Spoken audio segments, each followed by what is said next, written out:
काल जे बळी गेले त्याला जबाबदार कोण? कोण जबाबदार कोण? हे अजितदादा पवारांनी सांगायला पाहिजे. आणि सरकार या बाबतीमध्ये किती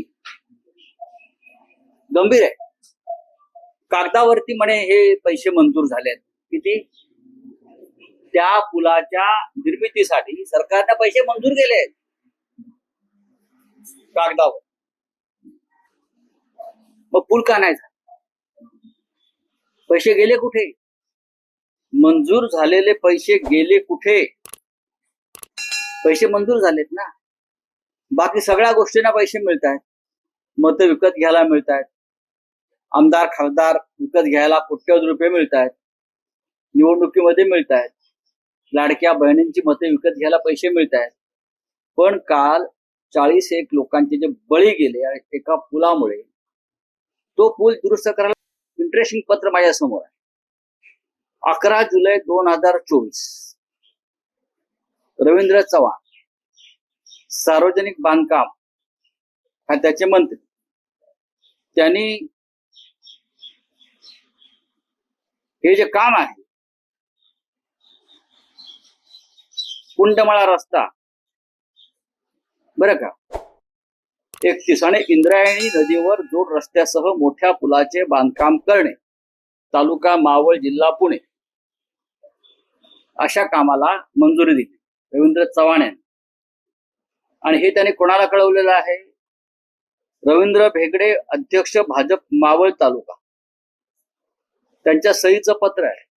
मंत्री सही करताना सुद्धा किती नॉन सिरियस असतात, झोपून असतात. अशा 8 कोटीचं काम आहे असं मी ऐकलं, पण पत्रावर सही आहे 80,000. हे पहा, म्हणजे आपण कोणत्या कागदावर सही करतो आहोत, म्हणजे किती गांभीर्य आहे अशा काम. 80,000च्या पत्रावर रवींद्र चव्हाण यांनी केलेली सही आहे, आपण पाहू शकता. म्हणून मी अनेकांना आकडा दाखवला. माझं तर काय चष्म्याचा नंबर बदललेला नाही ना. एक मंत्री सही करतोय इंद्रायणी नदीच्या पुलावर बांधकाम करण्यासाठी, तो कुंडमाळ्याचा रस्ता करण्यासाठी आणि तो पूल बांधण्यासाठी किमान 10 ते 15 कोटीची गरज असते. पण पीएनी पत्र टाईप केलं, कोणाला तरी खुश करायचंय, पत्र द्यायचं आहे, चला तुमचं काम मंजूर केलं. 80,000 पाहू शकता. येताना मी काही माझ्या पत्रकार मित्रांना आकडा दाखवला. माझं काय चुकतंय का? 80,000चं पत्र रवींद्र चव्हाण देतात इंद्रायणी नदीवरच्या पुलासाठी. आणि भाजपचे मावळचे प्रांताध्यक्ष जे आहेत कोणी तिकडले, ते हसत हसत घेऊन जाऊन दाखवतात. काल तो पूल कोसळला, लोक वाहून गेले, लोक मेले.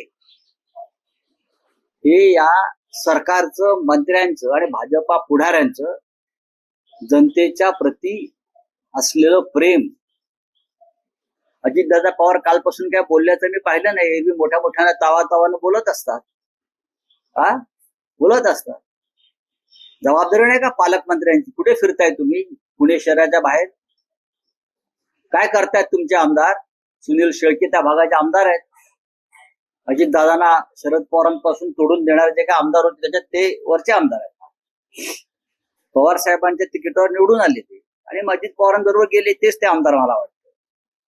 पण आपल्या मतदारसंघामध्ये काय चाललंय, काय धोकादायक बांधकामं होत आहेत, काय विकास करायचा, त्याच्याविषयी कुठेही काही आपल्याकडे. आमचे राज्याचे मुख्यमंत्री आदेश दिले चौकशीचे. खरं म्हणजे तुमची चौकशी केली पाहिजे. मुख्यमंत्री काय करतायत तुमची चौकशी केली पाहिजे. तुम्ही आल्यापासून राज्यामध्ये जी दुर्घटनाची मालिका सुरू आहे, भ्रष्टाचारांच्या मालिका सुरू आहेत, हे कालचे बळी हे भ्रष्टाचाराचे आणि बेफिकिरीचे बळी.